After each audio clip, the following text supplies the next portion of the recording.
Welcome to Unlike-Minded, a sci-fi audio anthology.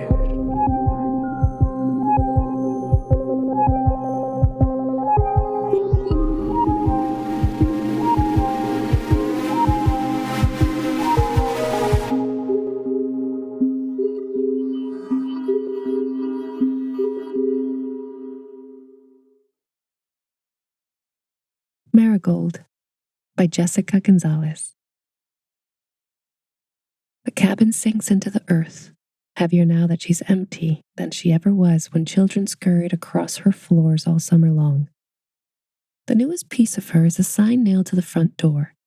Do not enter. Condemned. She worries that she's seen her beloved children for the last time, that the sign will keep them away. Today is the day of the anniversary, after all, and the sun has made it nearly all the way across the sky with no sign of them. But then, just before dusk, the first of them arrives. She runs her hand tenderly over the peeling paint on the wooden rail as she ascends the front steps to the wide porch. Hello, Marigold. The sound of her name, chosen for the beds of fluffy yellow flowers that lined her porch years ago, makes the cabin's soul ache.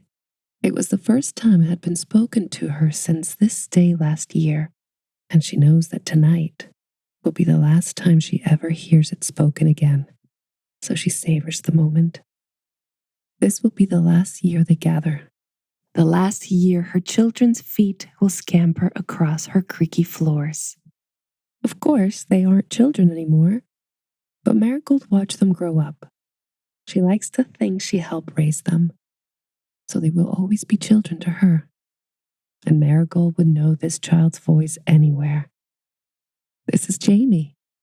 Let's get this ugly thing off you, shall we? The woman says. Then she rips the sign off the front door and tosses it to the ground. There. Much better. The operating theater. Marigold had been temporary shelter for many children in her years, but not until Jamie arrived did she become one for animals too. The wild girl would return from a day of foraging lessons and tucked a softly squeaking field mouse into bed with her, or come back from hours of canoeing with a grasshopper she'd rescue from the lake crawling across her arm. Marigold can still recall how it felt when her walls vibrated with the shrieks of Jamie's cabin mates as they discovered, in the dead of night, the corn snake Jamie had brought back after playing hide and seek in the camp's community garden. But never had Jamie's propensity for bringing home wild creatures been quite so exciting as it was the day she turned Marigold into a fully functioning operating theater. She burst through the doors in tears, still sweaty from archery lessons, carrying a wounded rabbit tenderly in her arms. The poor creature had been clipped by one of the boy's arrows, a deep wound in its hind leg staining its fur crimson. Its blood dripped from her finger, seeping into the floorboards, but Marigold didn't mind. Jamie, you can't bring it inside, the camp counselor was trying to say. But Jamie was already kneeling in the middle of the floor, taking out the first aid kit she brought from home and setting her supplies out methodically in front of her. The counselor, just a teenager herself, and not getting paid enough to deal with this, raised her hands in surrender and backed away to watch from the corner. It's all right, Jamie whispered as she cleaned the rabbit's wound. And almost immediately the creature's breath slowed. Only 12, and already sure and steady enough to calm one of the world's most frantic hearts. You're safe here. Come on, Jamie, the boy said as he appeared at the front door, his sandy hair stuck to his forehead with sweat. Don't be mad.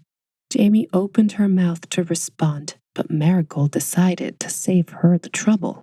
The door swung shut, sending the boy back to his heels. Marigold relished the smirk on Jamie's face as she returned her attention to the rabbit.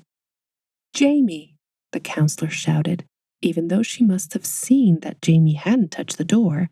He's just trying to apologize. He said it was an accident. Sure, Jamie retorted. And when he falls in the lake later, that'll be an accident too. Jamie's cabin mates giggled to themselves as she took out a roll of gauze. They stood in a circle over her, watching closely, necks craned and breath bated. I don't think your bone's broken, she said to the rabbit, keeping her voice soft and soothing. So all I have to do is bandage you up and then keep an eye out for infection. She then dumped the remnants of the day's lunch out of the cabin picnic basket. The counselor didn't bother to say anything about this and lined it with her pillowcase, tucking the bunnies safely inside. For the next month, she stuffed lettuce, berries, and carrots into her pockets at every meal, feeding the creature from her own plate and staining her clothes in the process. At the end of the summer, with her whole cabin behind her, Jamie carried the rabbit to the edge of the woods and set it gently on its feet, its wound scarred over. The girls all cheered when it took its first hop, and the sound sent it scurrying into the trees, healed. No one else saw it at the time, but Marigold saw Jamie wipe a tear from her eye as she raised a hand to wave goodbye. It was no surprise to Marigold when Jamie returned one year with news that she was going to veterinary school. No surprise when between 1 year and the next, she had opened up her own practice, tired of abiding by the rules of, in her words, an old-fashioned man with old-fashioned ideas. No surprise either when 2 years ago, she had discovered the puppy Marigold was sheltering beneath her porch, left behind by her mother in favor of her bigger, stronger litter mates, and scooped her into her arms, declaring, "You're just going to have to come home with me, aren't you?" The same puppy, now fully grown with wide eyes and long legs, walks beside her on her leash now, her nose low to the ground, sniffing at the familiar scent of damp grass and decaying leaves. Another little one Marigold played a part in raising returned to visit her. Not all kids who called Marigold their home away from home had happy childhoods, but within Marigold's walls, they had happy summers. They found joy in each other and in the cabin. That's why, on the anniversary of the day they first met all those years ago, a few of them come back. It's not a holiday anyone else celebrates, but the children, Marigold's children, never miss it. Audrey is the next to arrive, and she's bearing gifts. She drops a folded piece of cloth into Jamie's lap, then heads straight for the dog. "Hi, lady," Audrey coos, planting a kiss on the dog's snout. "You've gotten so big." "What is this?" Jamie asks, unfolding the cloth to reveal a t-shirt. Pictured on its front are 3 cats wearing flowing white togas and laurel crowns. "It's from my trip to Athens," Audrey answers, her eyes still fixed on Lady the dog, who has rolled over onto her back in a clear bid for belly rubs. "Some bleeding hearts were selling shirts to pay for food to feed the street cats, so I got one in your honor." "Oh, Audrey, thank you." Jamie holds the shirt up to her chest, beaming. Audrey scratches Lady's exposed belly with one hand and holds the other one out to Jamie. "Where's mine? Cough it up." "Always such a gracious gift receiver," Jamie mutters and rolls her eyes fondly. "This relationship is transactional. You should know that by now," Audrey quips. Then she addresses Lady, whose tongue has lolled out of the side of her mouth and now rests on the floor. "But not ours. I would die for you. You hear me? Die." Lady sneezes. Jamie hands Audrey a small glass sphere. "You got me a paperweight?" Audrey holds it up to the moonlight, slanting it through the windows to reveal a tiny, colorful galaxy suspended inside. She sucks in a breath, Wait, is this? Nebulaca Minor, Jamie says proudly. Nubecula, Audrey corrects. My favorite dwarf galaxy. Audrey throws her arms around her friend. I love it. And that reminds me, look at this. She digs into her purse and pulls out a photo. Jamie leans over to get a better look, and one of Marigold's floorboards creaks loudly. Lady sniffs the floor, inspecting. Oh my God, Jamie breathes. In the photo, a woman floats in zero gravity on the International Space Station, the Earth glowing bright in the window behind her. Imagine having this on your mantle. Casual. Is this a student? Yeah, Audrey beams, proud. And she took a lock of my hair with her, so I can officially say that part of me has been to space. Weird, Jamie smiles, but cool.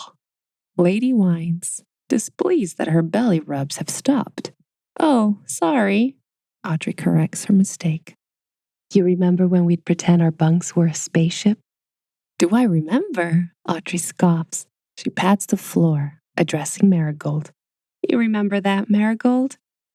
If Marigold had a mouth or lungs, she would scoff too. Neither of them remember better than Marigold. The space station. It was storming, the rain pounding Marigold's roof like it hadn't in more than a decade. She was younger then, so she could handle it, and she relished the feeling of her girls all huddled together, keeping them warm and safe inside her walls as lightning flashed outside. But with all camp activities canceled for the day, she could also feel the mounting tension building like a wave, ready to crash down on them at any moment. Cabin fever. Marigold only slightly resented the name.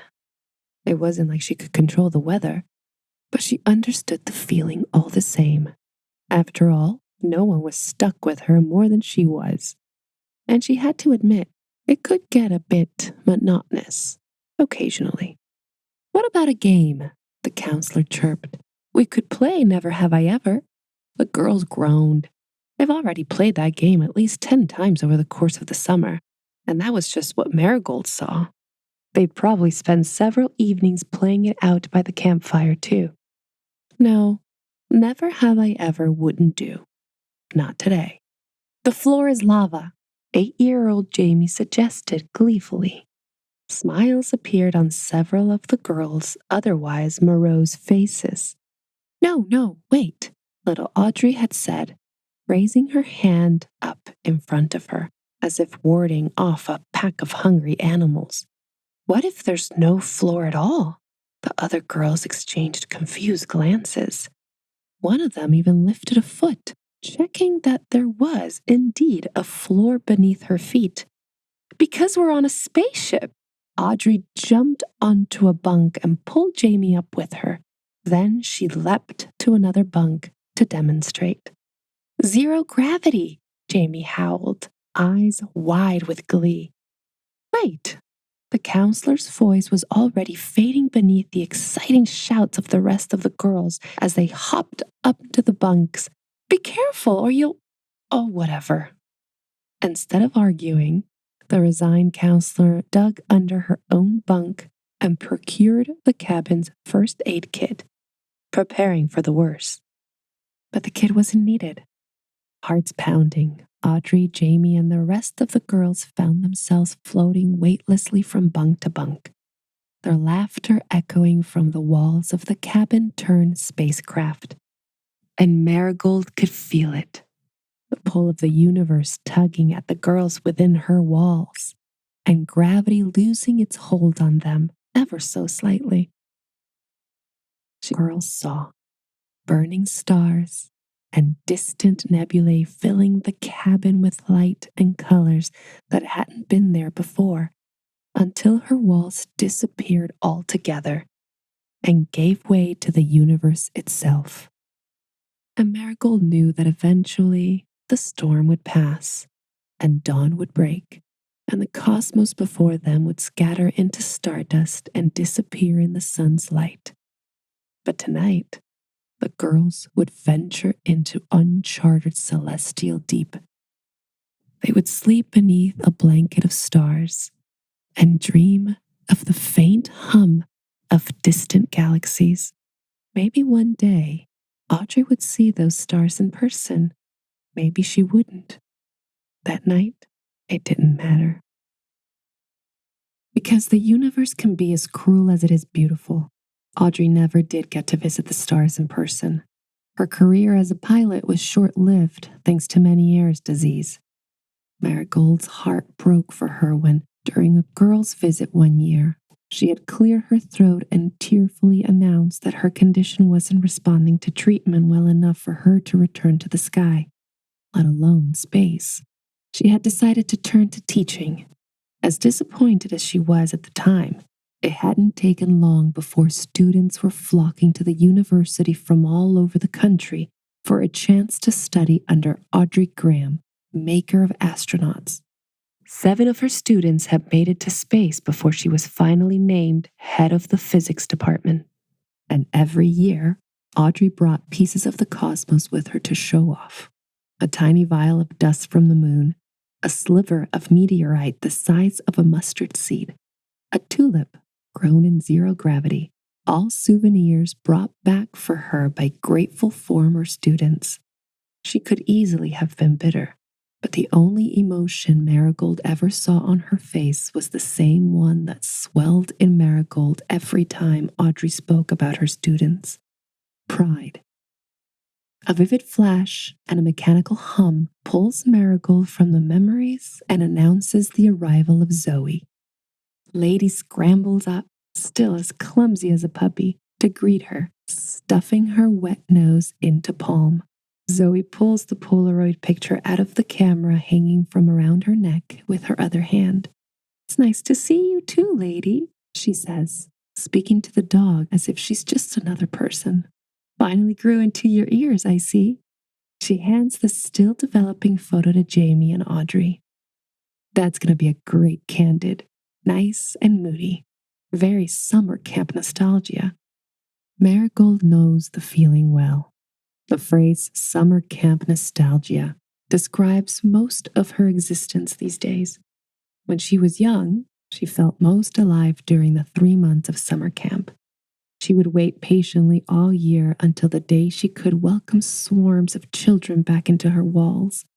Now in her old age, she only gets her children back for a day, and her memories of those summers sustain her for the long stretches in between. "How about one where I don't have the posture of a 12-year-old? Audrey asks. "Defeats the purpose of a candid, but sure," Zoe smirks. She knew this would happen. She's done this dance before. Audrey pulls Jamie close, and they both smile brightly. Then Lady pushes her head between theirs, panting happily. "Ooh, wet Willie," Jamie complains, and she and Audrey both dissolve into laughter. The flash illuminates the inside of the cabin like daylight for a fraction of a second. In that time, the women don't notice how the wooden walls that used to be polished to a shine have grown rough and splintered. They don't notice the signs of rot in the support beam or the ugly stains of water damage on the shiplap ceiling. And even if they had, Marigold knows they wouldn't have cared enough to leave. "We got a candid after all." Zoe places the photo on the floor to develop. "Good job, lady." She gives the dog a scratch behind the ears as a reward. "What? No fancy camera this year?" Audrey asks. "I almost packed it, but I decided tonight was too important." Zoe says, "The first picture I ever took here was on a Polaroid. It feels right that the last picture I take here should be the same. Full circle. I don't know." "No, I get it," Jamie says quickly. "Personally, I think you'd do some of your best work on the Polaroid." Marigold had to agree. "You're not the first woman to tell me that," Zoe says with a sly smirk. "I was trying to give you a professional compliment." Jamie slaps Zoe with a t-shirt. Zoe laughs and hides behind the dog. See what your mom just did, lady? She cries. Protect me! As if she understands English, Lady pounces on Jamie, and before long, the three of them are lying on the floor, giggling just like they did when they were little girls. As if not a day has passed, Marigold can already feel their warmth seeping into her old bones. She soaks it in, basking in their mirth the way one does in sunlight. Marigold would take a midnight with her girls over an afternoon alone in the sun any day. The photography studio. Even in the busiest summers, when the camp was at capacity, Marigold still spent what felt like long stretches of time alone. When the girls were at the mess hall for meals or out in the forest for foraging lessons, she was left with no company save for the sunbeams that streamed through the open windows and the occasional bird or raccoon come to investigate the cabin in the quiet that the girls left behind. And Marigold would wait patiently, as she always did, for their return. But one day, when the sun was sinking toward the hard line of the horizon and the rest of the girls were in the middle of dinner, Marigold was startled by the soft patter of feet on her front steps. It was Zoe, her fingers entwined with another girl's as she pulled her into the cabin, casting a furtive glance over her shoulder before shutting the door behind them. Over here, Leah, Zoe whispered. The girls ripped the top sheet off one of their mattresses and draped it over the wooden railing of the top bunk. Zoe stuffed a handful of freshly picked wildflowers into the other girl's hand and positioned her against the makeshift backdrop, then raised her Polaroid camera to her eye. Give me like swooning in the summer heat, Zoe told her, lifting the back of her hand to her forehead to demonstrate. Leah followed suit, leaning backwards and bringing the bouquet of flowers up to shade her eyes from the imaginary sun. Speaking softly, the girls repeated this process, mirroring each other's movements with an easy, familiar grace. Marigold kept watch. Her shutters pivoted along with the sun, following it as it made the home stretch of its journey across the sky to give the girls as much golden evening light as possible. Then they pivoted back to shield them from the sight of the occasional camp counselor taking shortcuts between the cabins. Meanwhile, a pile of Polaroids accumulated at Zoe's feet until her finger pressed the button on her camera and no picture came tumbling out. I'm out of film, she said, as if it wasn't clear. Well, Leah said, dropping the flowers and sinking to her knees. Let's see what we got. The girls picked up the photographs, turning them over to examine the images that have appeared. Leah was beautiful in all of them, the golden light casting a glow on her summer tan skin, wildflower petals lending the frames pops of yellow and purple. You were supposed to let me take one of you this time, Leah said, keeping her voice low, as if the moment they were sharing was a wild animal that might be startled away easily. Zoe replied with a shrug. I'm better behind the camera.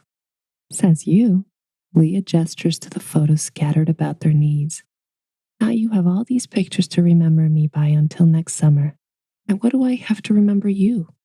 Zoe raised her eyes to meet Leah's, only inches from her. Then she leaned forward until their lips met.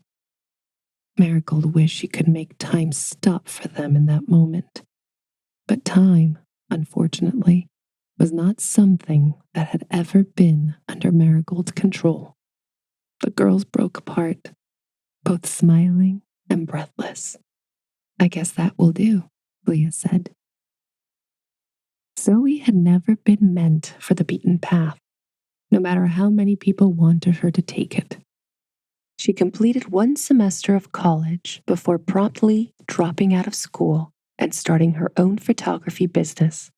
At first, she did mostly graduation portraits and sorority functions, but had soon found her calling in boudoir photography. Every year, she brought Marigold her favorite photograph from the year before. There was a loose floorboard at the back of the cabin near where the girls used to bunk, and Zoe would pry it up and tuck the photo inside. Sometimes it was a professional shot, sometimes a self-portrait, and sometimes it was just a picture of a landscape or a flower or a cute dog. The floorboard was bursting with them now. Marigold treasured all of them equally, tiny slivers of Zoe's life, and trusted to her for safekeeping. Zoe went to the floorboard now, and instead of adding a photo to the stack, she pulled the photos out and flicked through them, smiling to herself. God, I forgot how many photos of girlfriends I brought here. She holds up 2 different photos to Jamie and Audrey, each of an ex. Which one should I call after we get drunk tonight? You always were luckier in love than I was. Kiernan's voice echoes from the front door as she slips in from the damp weather outside, the last to arrive. There you are, Audrey says, hopping up to wrap her in a hug. Zoe and Jamie follow suit. The women drape their arms around each other, each of them helping to hold up the weight of another, the way they always do, one way or another. Here we are, Kiernan echoes, and her voice hitches just slightly. She clears her throat. One last time. No crying, Audrey says, stomping her feet against the warped floorboards for emphasis. Not yet. Lady paws at Kiernan's calves, letting out a dramatic whine, and the women break apart. I'm sorry, I should have said hi to you first. I know, Kiernan says, leaning down to scratch Lady's chin. I don't know what's gotten into me. Won't happen again. By the way, I'm not luckier in love, Zoe says. I just don't date men. Fair, Kiernan admits as she takes a place on the floor with the others. Crossing her legs beneath her, she looks around, taking in the cabin, lit only by moonlight. All my best heartbreaks happened here, she says, her voice laced with nostalgia. My greatest hits? A lot of my tears soaked into these floorboards. She lies on her side, patting the floor fondly. Marigold shudders with warmth at the touch. The castle. Marigold had indeed witnessed many of Kiernan's tears. Her camp counselors often called her boy crazy, but Marigold knew that Kiernan simply had a lot of love to give. She was a romantic. She wore her heart on her sleeve. And Marigold never saw anything wrong with that. She had the privilege to watch as over the years Kiernan learned that the only ones who would never break her heart were the women in his room, and she poured her love into them instead. Kiernan still fell in love. Marigold knows because every now and then, Kiernan would show up with pictures of her new beau to show off. But her heart had never again been quite so broken as it got the last summer she spent within these walls. She was 16 and convinced that she found the boy she was going to marry, as she always was.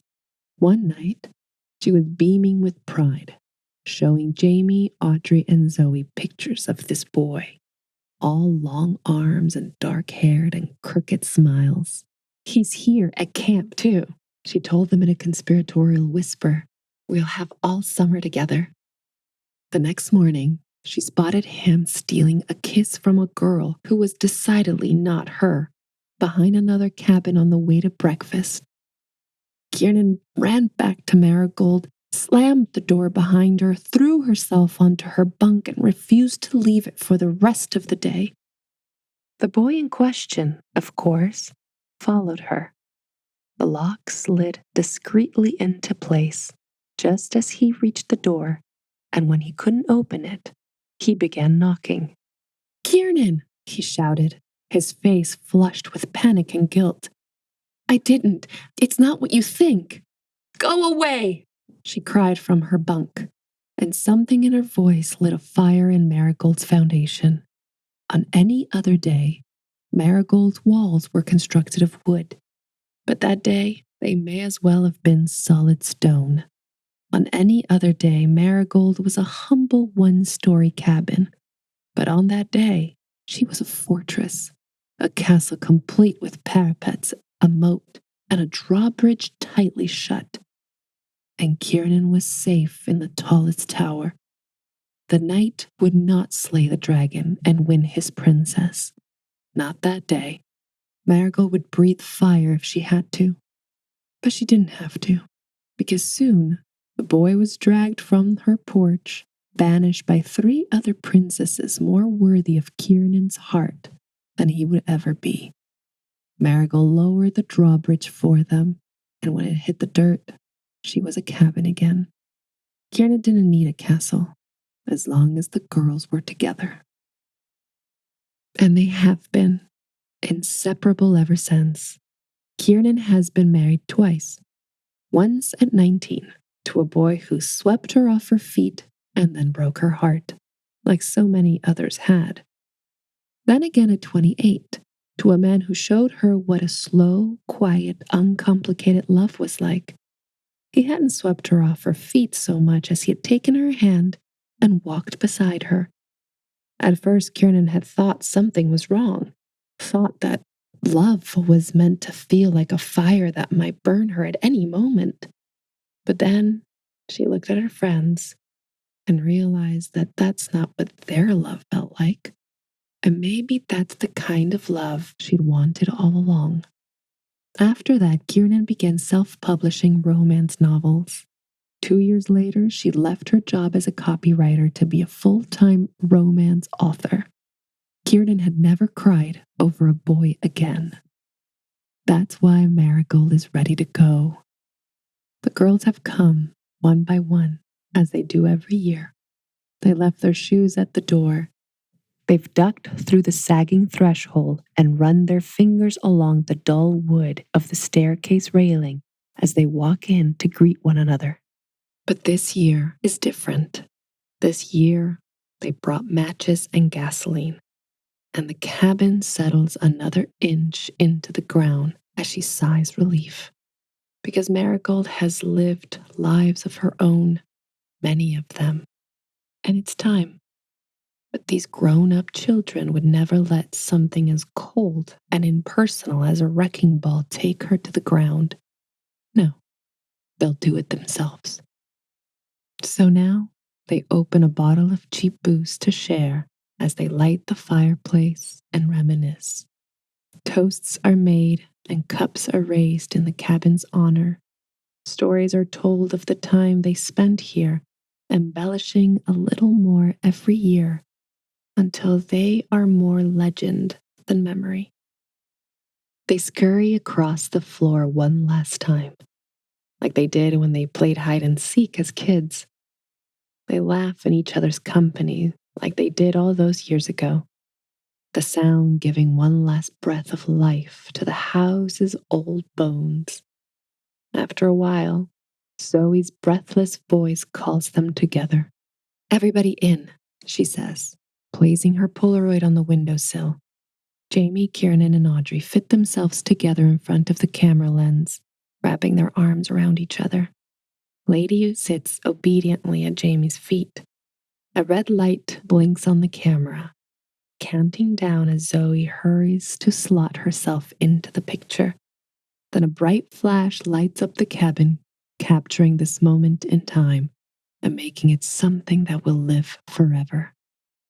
Without waiting for it to develop, Zoe pulls the photo from the camera and walks to the loose floorboard at the back of the cabin, now emptied of the memories Zoe had stored there for many years. "Thank you for keeping my pictures all these years," Zoe says to Marigold, her voice tight. "This one's for you." Marigold's soul swells with emotion, and if Zoe had been looking, she would have seen the floorboard press back into place, sealing the picture safely beneath it. Finally, the girls get to work pouring the gasoline.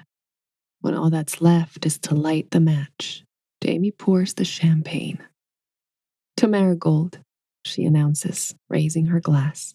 "My very first veterinary clinic." To Marigold, Audrey echoes, the first and only spacecraft I ever got to fly. To Marigold, Zoe goes next, my first photography studio. To Marigold, Kiernan says, my first fortress in the midst of a heartbreak. If Marigold were human, she would weep at this display of gratitude. She would have become those things for no thanks at all, would have kept her girls safe even if they had never acknowledged her efforts, would have done anything to make them happy, even if they'd never come back to see her once. But they did come back, and Marigold knows that. Though Kiernan is a brilliant writer, none of the love stories in her books hold a candle to this one. They drink, and when their glasses are empty, they pour what's left of the bottle out on the floor and say goodbye. Then Jamie strikes the match.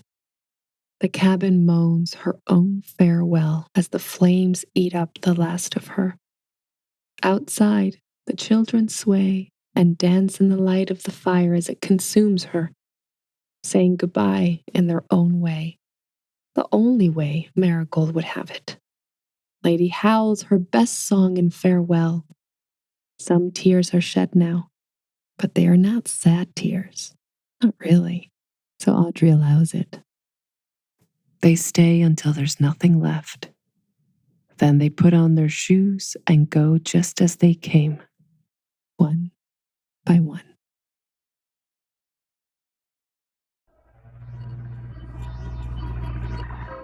This has been Unlike Minded, a sci-fi audio anthology. Collection 2, A Traveler's Guide, Stories about Space, Time, and Other Worlds. Marigold was written by Jessica Gonzalez and narrated by Julie Gonzalo. Unlike Minded is an August year-round production, created, produced, and edited by Robbie Hyne.